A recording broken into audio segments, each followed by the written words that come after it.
Assalamualaikum warahmatullahi wabarakatuh. Perkenalkan, nama saya Muhammad Fauzi Saputra, jurusan Teknologi Otomotif dari Politeknik Negeri Tanah Laut. Baik, di sini saya akan menjelaskan tentang OP-AMP atau Operational Amplifier.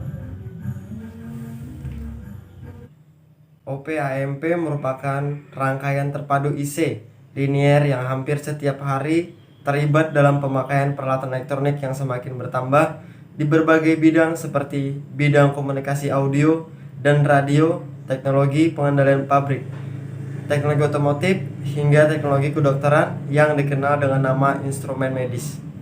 Sebuah OP-AMP terdiri dari puluhan transistor, resistor, dan kapasitor yang dikemas dalam satu rangkaian terpadu, sehingga OP-AMP disebut juga rangkaian terpadu IC.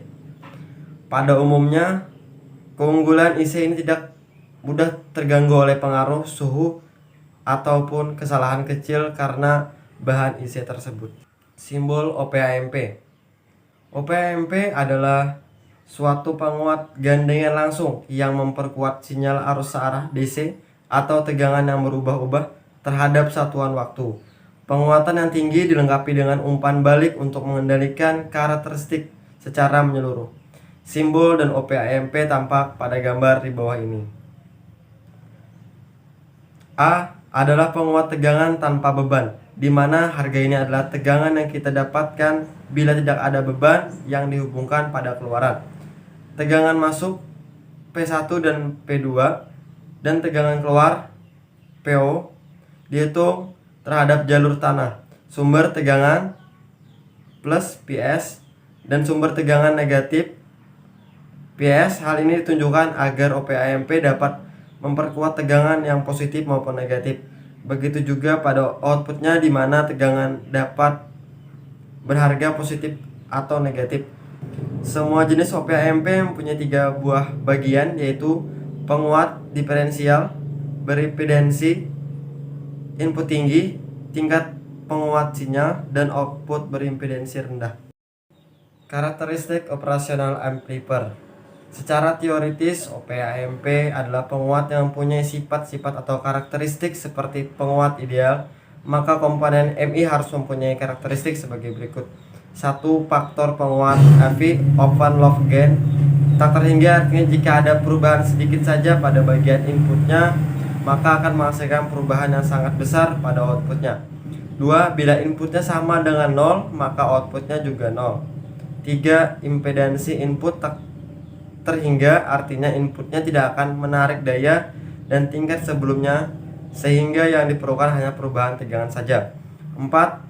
Impedansi pada bagian outputnya sangat rendah atau 0, artinya tegangan outputnya akan tetap walaupun impedansi beban hampir 0. 5. Lebar bandwidth tidak terhingga, artinya penguat dan DC sama, frekuensi tak terhingga tetap sama. 6. Rise time sama dengan 0, artinya waktu yang dibutuhkan untuk mencapai harga puncak pada sinyal output akan sama dengan pada sinyal output. 7. Tidak peka terhadap perubahan tegangan sumber atau perubahan suhu. Tidak ada drive. Aplikasi penggunaan OP-AMP. 1. Penguat AC mode non-inverting. 2. Penguat AC mode inverting. 3. Penguat penjumlah dan pencampur audio. 4. Penguat diferensial.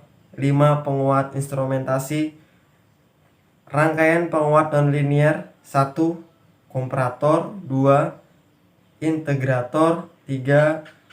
Diferensiator. 4. Pengubah bentuk gelombang. 5. Pembangkit gelombang. Osilator. Bagian-bagian dari OP-AMP.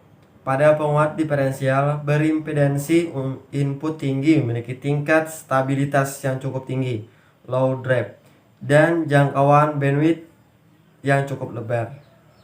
Tingkat penguat berfungsi memperkuat sinyal yang keluar dan penguat diferensial sebesar mungkin.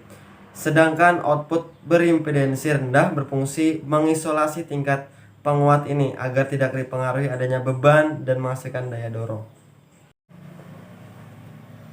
Itu saja yang dapat saya sampaikan tentang materi OP-AMP. Segala kekurangannya saya mohon maaf. Wassalamualaikum warahmatullahi wabarakatuh.